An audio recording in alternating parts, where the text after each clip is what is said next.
Baik, kita lanjutkan. Nah, sekarang karakter yang disebut kritis itu seperti apa sih? Jadi, kritis itu ketika seseorang mampu berpikir, kalau di situ saya tulis 6. Yang pertama, logis. Yang kedua, objektif. Yang ketiga, independen. Yang keempat, komprehensif. Yang kelima, kreatif. Yang keenam, argumentatif. Jadi, logis itu ya masuk akal. Tidak tabrakan dengan prinsip-prinsip logika. Ini orang kritis. Kalau ada yang tidak logis, ya orang yang berpikir kritis akan bisa mendeteksi, oh ini tidak logis. Tadi malam katanya sakit parah, sekarang kok sudah jalan-jalan ke luar negeri dan seterusnya. Ini tidak logis. Pasti ada yang salah di situ. Oke, itu ciri pertama. Jadi ini kalau akal kita terlatih dengan berpikir logika, insya Allah kita bisa mendeteksi ada yang tidak logis.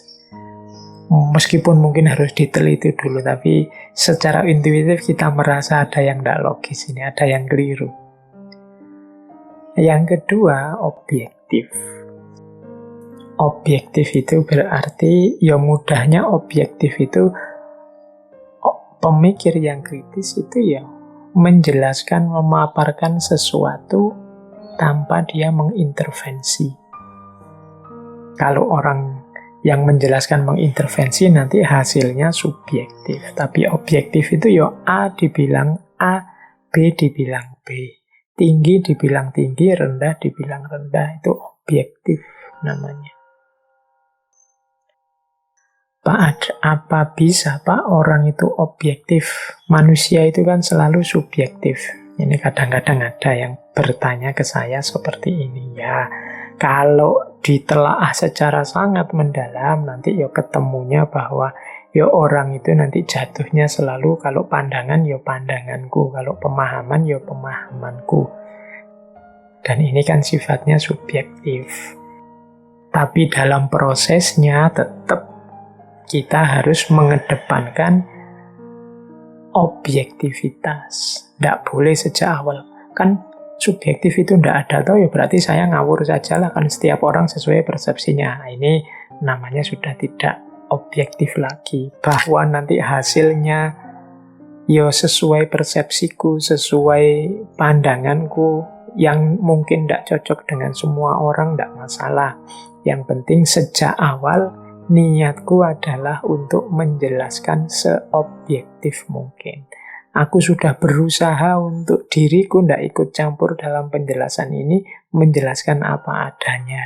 Nah, itu objektif. Bahwa nanti hasilnya ya agak masuk-masuk dikit subjektivitasnya, ya itu manusiawi. Tapi tidak boleh sejak awal niatnya niat subjektif. Pokoknya ini kan hakku, jadi aku menyimpulkannya suka-suka aku. Ini berarti sejak awal memang tidak niat menemukan kebenaran. Yang ketiga, independen. Independen itu lanjutannya objektif tadi.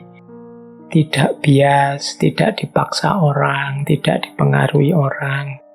Memang hasil temuannya sendiri tanpa disetir oleh apapun atau siapapun. Namanya independen. Yang keempat, komprehensif. Komprehensif itu yang utuh.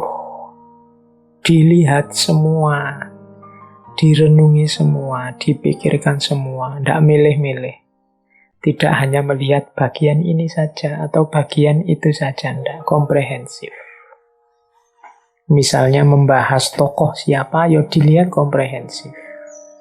Tidak bias, berarti tidak independen, atau dipilih-pilih. Saya milih bagian ini saja, saya milih bagian itu saja. Nanti sebenarnya ini orang baik, tapi untuk kepentingan penelitian saya ya harus saya pilih bagian jeleknya saja. Biar tesisku ndak gugur, biar hipotesisku benar. Nah ini berarti ndak komprehensif dia milih-milih. Kemudian yang kelima kreatif, dan yang keenam argumentatif. Kreatif itu kemampuan memproduksi gagasan-gagasan baru. Kalau argumentatif itu menyatakan apapun punya alasannya, punya dasarnya, ndak ngawur, itu argumentatif. Jadi kalau teman-teman menyampaikan sesuatu, terus orang banyak alasannya apa, dasarnya apa. Nah, kalau kita bisa menjawab, berarti kita itu orang yang argumentatif. Bisa memberi argumen. Kalau ngomong berarti ndak ngawur. Kalau kreatif, itu biasanya mampu menampilkan konsep-konsep baru, temuan-temuan baru, gagasan-gagasan atau ide yang baru, yang jadi alternatif jawaban dari problem yang kita hadapi. Itu tergolong kemampuan kritis juga. Jadi ternyata kritis itu logis, berarti yang tidak logis tidak masuk kriteria kritis. Objektif, berarti kalau sejak awal sudah tidak objektif, untuk kepentingan-kepentingan tertentu ya perlu dikritisi. Kalau sudah objektif, sudah kritis. Kemudian yang ketiga, independen, tidak bias, tidak penuh kepentingan di luar kebenaran. Yang keempat, komprehensif, melihatnya utuh. Yang kelima, kreatif. Dan yang keenam, argumentatif. Jadi kalau teman-teman ingin membangun diri jadi sosok yang kritis, kalau mahasiswa ya mahasiswa yang kritis, kalau pegawai ya pegawai yang kritis, tampilkanlah diri kalian sebagai sosok yang logis, objektif, independen, komprehensif, kreatif, dan argumentatif. Terus kita lanjutkan. Nah, ini beberapa catatan dulu sebelum kita masuk ke ciri-ciri dan lain sebagainya tentang berpikir kritis. Berpikir kritis itu tidak sama dengan menghafal atau sekedar mengumpulkan informasi. Jadi beda, kalau menghafal atau mengumpulkan informasi ya memang hanya mengingat-ingat dan mengumpulkan saja. Sementara berpikir kritis itu tidak berhenti di situ. Jadi memiliki daya ingat atau memiliki banyak pengetahuan itu tidak serta-merta membuat seseorang menjadi pemikir kritis. Meskipun kalau kita berpikir kritis, pasti kita butuh banyak informasi, banyak pengetahuan. Tapi yang banyak informasi, banyak pengetahuan, tidak serta-merta kemudian pemikirannya tergolong pemikiran kritis. Pemikiran kritis atau berpikir kritis itu setidaknya cirinya 3. Mampu memilah-milah dan mencari sumber informasi yang relevan. Yang kedua, mampu memanfaatkan informasi untuk memecahkan masalah. Dan yang ketiga, mampu menarik kesimpulan dari serangkaian fenomena. Ini baru kritis. Berarti kritis itu ya iya, mengumpulkan informasi, tapi dia bisa milih mana informasi yang cocok, mana informasi yang tidak cocok. Mana informasi yang sesuai, mana yang tidak sesuai, mana yang dibutuhkan, mana yang tidak dibutuhkan. Nah, ini berarti sudah kritis, tapi kalau hanya sekedar pokoknya informasi apapun saya ingat-ingat, saya kumpulkan, saya hafal. Tidak jelek, tapi belum masuk kategori kritis. Dan ciri yang kedua, kritis itu berarti mampu memanfaatkan informasi untuk memecahkan masalah. Jadi informasi tadi yang sudah dipilih, yang cocok, yang relevan dengan masalah, kemudian digunakan untuk memecahkan masalah. Jadi kemampuan problem solving itu bagian dari kemampuan berpikir kritis. Dan yang ketiga, berpikir kritis itu menarik kesimpulan dari serangkaian fenomena. Jadi ada pengetahuan ini, pengetahuan ini, pengetahuan ini. Terus disimpulkan, oh berarti maksudnya itu sedang terjadi ini, toh ini kesimpulan.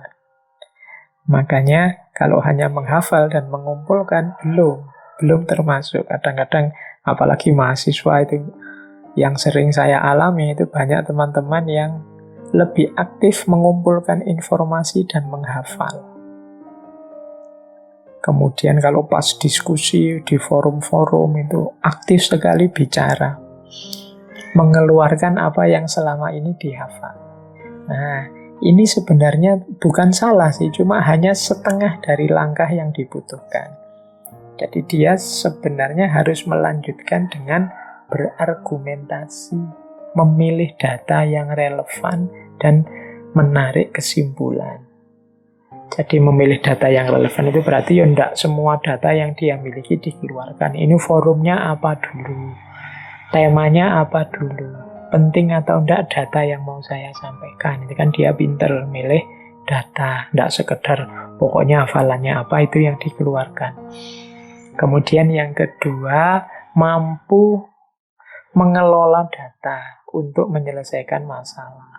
Jadi tidak sekedar menurut teori ini bla bla bla bla, tokoh ini ngomong begini, terus titik, enggak. Tapi ditarik teori dan konsep ini untuk menyelesaikan masalah yang sekarang sedang dihadapi. Ya tentu saja dengan pola tadi, kesimpulan. Oh, kesimpulan saya berarti orang sholat di masjid itu sekarang harusnya begini. Nah, itu namanya berpikir kritis. Tidak sekedar menghafal dan mengumpulkan informasi. Awas keliru. Kadang-kadang kita ini kagum sekali dengan orang yang hafalan teorinya banyak, luar biasa. Hafalannya tentang gagasan tokoh-tokoh membuat kita geleng-geleng kepala. Ya, hafal itu memang mengagumkan, tapi dia baru setengah langkah untuk masuk ke ranah berpikir kritis. Untuk mendayagunakan pemikiran kita plus informasi yang kita punya sebagai jalan untuk problem solving. Jadi yang pertama diingat-ingat ya, berpikir kritis berarti tidak cuma menghafal atau mengumpul informasi. Yang kedua, berpikir kritis itu tidak sama dengan berpikir kritik atau mengkritik, apalagi mengecam, mendebat. Enggak. Kritis dan kritik ya rasanya memang sama. Tapi berpikir kritis ya enggak melulu isinya kritik. Ya bagian tertentu dari berpikir kritis itu ada yang namanya kritik. Ketika mungkin sesuatu tidak pas, tidak sesuai. Nah, itu kritik. Apalagi dengan mengecam dan mendebat. Berpikir kritis pasti tidak sama dengan mendebat orang atau mengecam pikirannya orang. Jadi ini harus dibedakan antara kritis dan kritik, apalagi kritis dan mendebat, mengecam. Berpikir kritis itu ya yang depan tadi. Bagaimana kita mengungkapkan gagasan secara argumentatif, kemudian mampu melakukan problem solving dengan gagasan kita, dan pas cocok gagasan kita itu dengan situasi yang terjadi. Nah, itu yang disebut berpikir kritis. Ya, sebagian dari berpikir kritis itu adalah mengkritik. Tapi tidak sama persis antara kritis dengan kritik. Ini catatan yang kedua.